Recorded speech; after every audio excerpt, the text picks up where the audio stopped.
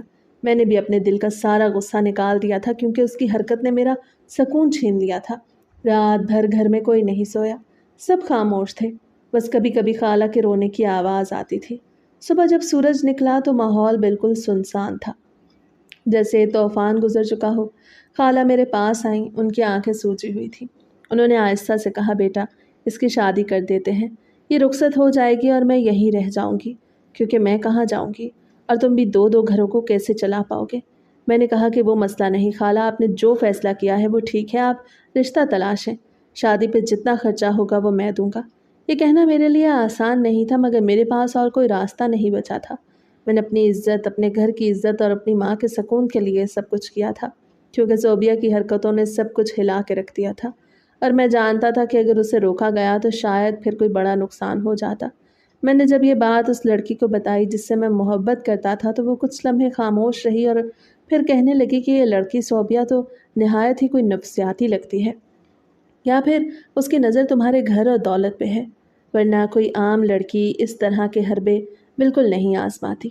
لڑکیوں میں تو بڑی انا ہوتی ہے، اگر ایک بار کوئی مرد انکار کر دے تو وہ دوبارہ اس کے بارے میں سوچتی بھی نہیں۔ میں نے کہا، ہاں شاید تم ٹھیک کہہ رہی ہو، بس اب میری پوری کوشش ہے کہ اس کی شادی ہو جائے اور وہ چلی جائے گھر سے، کیونکہ گھر میرا ہے اور گھر میں میرا حکم چلتا ہے۔ وہ ہنس پڑی اور بولی کہ یہ تو اچھی بات ہے، لیکن ایک بات بتاؤ کہ گھر کس کے نام پہ ہے؟ میں نے کہا، گھر میری ماں کے نام پہ ہے۔ تو وہ کہنے لگی، اچھا مطلب تمہارے نام پہ نہیں ہے؟ میں نے کہا کہ ہاں، لیکن گھر کا مرد تو میں ہوں نا۔ وہ سن کے کہنے لگی، نہیں، گھر کا مرد ہونے میں اور گھر کے تمہارے نام ہونے میں بہت فرق ہوتا ہے۔ تمہارے نام نہیں ہے تو پھر تمہارا حق بھی محدود ہے۔ پتہ نہیں کیوں وہ اس موضوع پہ زیادہ ہی بولنے لگی۔ اس کے لہجے میں طنز بھی تھا اور ایک عجیب سی چبھن بھی۔ مجھے اس کی باتیں اچھی نہیں لگی، جیسے وہ میرے اختیار اور وقار پہ انگلی اٹھا رہی ہو۔ میں نے بات بدلنے کی کوشش کی اور کہا کہ چھوڑو ان سب باتوں کو، تم بس دعا کرو کہ سب چیزیں خیر سے ہو جائیں۔ خیر ایک دن صبح میں گھر پہ بیٹھا تھا کہ میری ماں نے بتایا کہ آج صوبیہ کو دیکھنے والے لڑکے والے آ رہے ہیں، اور وہ لوگ پہلے ہی تصویر دیکھ کے پسند کر چکے ہیں، بس اب بات پکی کر کے جائیں گے اور چھوٹی سی رسم بھی کریں گے۔ میری ماں نے کہا کہ تم بھی گھر پہ ہی رہنا تاکہ اچھا لگے۔ میں نے سختی سے کہا، مجھے کوئی شوق نہیں اس کے محفل میں شامل ہونے کا، بس یہ اچھا ہے کہ وہ رخصت ہو جائے گی گھر سے۔ میں نے کہا کہ جو پیسے چاہیے وہ مجھ سے لے لیجئے۔ میں نے صبح ہی ماں کو کچھ رقم دی اور خالہ کو بھی کہا کہ کسی چیز کی کمی نہ رکھیے گا، جو چیز چاہیے ہوگی وہ منگوا لیجیے گا۔ اتنا کہہ کے میں کام پہ چلا گیا۔ میرے دل میں کوئی نرم گوشہ نہیں بچا تھا اس کے لیے، اور میرے دماغ میں بھی ایسی کوئی بات نہیں تھی کہ میں اس کے بارے میں کچھ سوچوں۔ میں بس یہی چاہتا تھا کہ اب یہ باب بند ہو جائے اور میرے گھر کا سکون واپس آ جائے۔ مجھے اچانک سے اس آدمی کی کال آئی جس کے ساتھ میں کام کرتا تھا۔ یہ پولیس کا ہیڈ تھا اور اس کی آواز میں ایک عجلت سی تھی۔ کہنے لگا، فوراً نکل آؤ، کرائم سین پہ جانا ہے، بازار کے بیچوں بیچ ایک بڑا واقعہ ہوا ہے، جلدی آ جاؤ۔ میں نے کہا، ٹھیک ہے، میں ابھی پہنچتا ہوں۔ میں نے اپنی فائلیں سمیٹیں اور تیزی سے گاڑی نکالی۔ راستے میں سوچتا جا رہا تھا کہ آخر ایسا کیا ہو گیا جو بازار کے بیچوں بیچ پولیس کو جانا پڑ گیا۔ لوگوں کی بھیڑ کا تصور میرے ذہن میں آنے لگا، جیسے کوئی بڑا حادثہ ہوا ہو۔ میں جب وہاں پہنچا تو دیکھا کہ یہ کوئی عام جگہ نہیں ہے، بلکہ ایک بہت مشہور بیوٹی پارلر تھا جو اوپر والی منزل پہ بنا ہوا تھا۔ نیچے کافی رش لگا تھا، لیکن اوپر کا حصہ بالکل خالی تھا، جیسے کسی نے سب کو وہاں سے بھگا دیا ہو۔ ہوا میں ایک عجیب سا سناٹا تھا، جیسے دیواریں بھی خوف زدہ ہوں۔